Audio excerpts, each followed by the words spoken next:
சங்கீதம் 109. நான் துதிக்கும் தேவனே, மௌனமாயிராதேயும். துன்மார்க்கனுடைய வாயும் கபட்டு வாயும் எனக்கு விரோதமாய் திறந்திருக்கிறது. கள்ள நாவினால் என்னோட பேசுகிறார்கள். பகையுண்டாக்கும் வார்த்தைகளால் என்னை சூழ்ந்து கொண்டு முகந்தாரமில்லாமல் என்னோட போர் செய்கிறார்கள். என் சிநேகத்துக்கு பதிலாக என்னை விரோதிக்கிறார்கள். நானோ ஜெபம் பண்ணி கொண்டிருக்கிறேன். நன்மைக்கு பதிலாக எனக்கு தீமை செய்கிறார்கள். என் சிநேகத்துக்கு பதிலாக என்னை பகைக்கிறார்கள். அவனுக்கு மேலாக துஷ்டனை ஏற்படுத்தி வையும். சாத்தான் அவன் வலது பக்கத்தில் நிற்பானாக. அவன் நியாயம் விசாரிக்கப்படும் போது குற்றவாளியாக கடவன். அவன் ஜெபம் பாவமாக கடவது. அவன் நாட்கள் கொஞ்சமாக கடவது. அவன் உத்தியோகத்தை வேறொருவன் பெற கடவன். அவன் பிள்ளைகள் திக்கற்றவர்களும் அவன் மனைவி விதவைகளுமாக கடவர்கள். அவன் பிள்ளைகள் அலைந்து திரிந்து பிச்சை எடுத்து தங்கள் பாழான வீடுகளிலிருந்து இறந்துண்ண கடவர்கள். கடன் கொடுத்தவன் அவனுக்கு உள்ளதெல்லாவற்றையும் அபகரித்து கொள்வானாக. அவன் பிரயாசத்தின் பலனை அந்நியர் பறித்து கொள்ள கடவர்கள். அவனுக்கு ஒருவரும் இரக்கம் காண்பியாமலும் அவனுடைய திக்கற்ற பிள்ளைகளுக்கு தயவு செய்யாமலும் போவார்களாக. அவன் சந்ததியார் நிர்மூலமாக கடவர்கள். 2ஆம் தலைமுறையில் அவர்கள் பேர் அற்று போவதாக. அவன் பிதாக்களின் அக்கிரமம் கர்த்தருக்கு முன்பாக நினைக்கப்பட கடவது. அவன் தாயின் பாவம் நீங்காமல் இருப்பதாக. அவைகள் நித்தம் கர்த்தருக்கு முன்பாக இருக்க கடவது.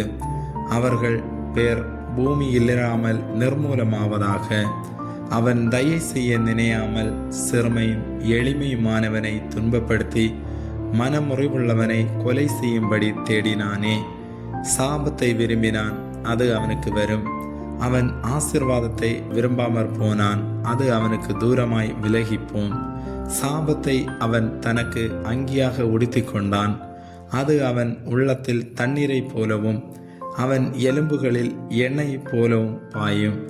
அது அவன் மூடிக்கொள்ளுகிற வஸ்திரமாகவும் நித்தவும் கட்டிக்கொள்ளுகிற கச்சையாகவும் இருப்பதாக.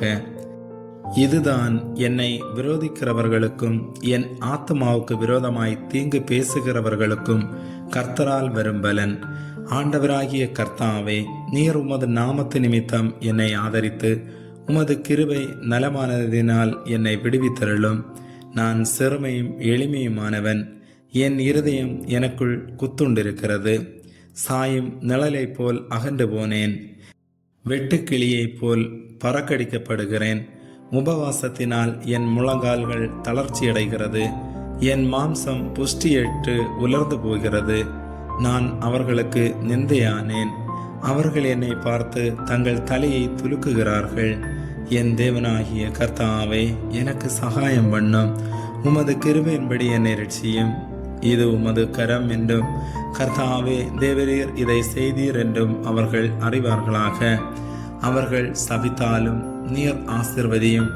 அவர்கள் எழும்பினாலும் வெட்கப்பட்டு போவார்களாக. உமது அடியேனோ மகிழக்கடவன். என் விரோதிகள் இலச்சையால் மூடப்பட்டு தங்கள் வெட்கத்தை சால்வையைப் போல் தரித்து கொள்ள கடவர்கள். கர்த்தரை நான் என் வாயினால் மிகவும் துதித்து அநேகர் நடுவிலே அவரை புகழுவேன்.